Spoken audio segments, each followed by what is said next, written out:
नमस्कार, मैं हूं आपके साथ साक्षी। बिहार की राजनीति में सीटों के बंटवारे को लेकर एनडीए के भीतर उठापटक तेज होती जा रही है।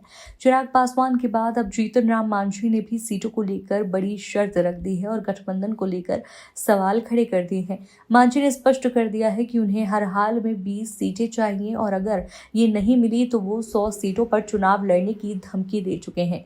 गया जी में अपने कार्यकर्ता सम्मेलन में मांझी ने कहा कि उनका ये दबाव इसलिए भी है ताकि चिराग पासवान दबाव बनाकर ज्यादा सीटें ना ले जाए। वर्तमान फॉर्मूले के अनुसार चिराग को 20 सीटें और मांझी और उपेंद्र कुशवाहा को 10-10 सीटें मिल सकती थीं, लेकिन मांझी चाहते हैं कि चिराग को 15 और उन्हें भी कम से कम 15 सीटें मिले ताकि दोनों दल बराबर स्थिति में रहें। जीतन राम मांझी ये भी अच्छी तरह जानते हैं कि बिहार में जातीय समीकरण इस पूरे फैसले को प्रभावित करेंगे। मुसहर और अन्य ईबीसी जातियां उनके समर्थन में अहम भूमिका निभाती हैं। अगर मांझी अलग चुनाव लड़ते हैं तो बीजेपी का वोट बैंक प्रभावित होगा और इसका नुकसान पार्टी को उठाना पड़ सकता है। इसलिए मांझी का दबाव सिर्फ सीटों की संख्या तक सीमित नहीं है, बल्कि गठबंधन की ताकत और रणनीति को भी चुनौती देता है।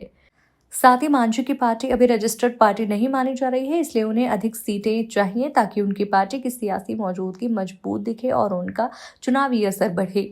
भाजपा के लिए स्थिति और चुनाव चुनौतीपूर्ण बन रही है। अगर किसी सहयोगी दल को सीटें बढ़ाकर दी जाती हैं, जैसे चिराग पासवान को 20 से 21, तो मांझी और उपेंद्र कुशवाहा भी इसी आधार पर हैं और दबाव बना सकते हैं। पिछले चुनावों में मांझी का स्ट्राइक रेट इतना अच्छा नहीं था, लेकिन इस बार उनकी रणनीति अधिक सोची समझी है। नीतीश कुमार के पास अपना अति पिछड़ा वोट बैंक मजबूत है, लेकिन दलित नेतृत्व के रूप में मांझी और चिराग पासवान ही सबसे बड़े चेहरे हैं, इसलिए भाजपा को इन्हें संतुष्ट करना जरूरी है।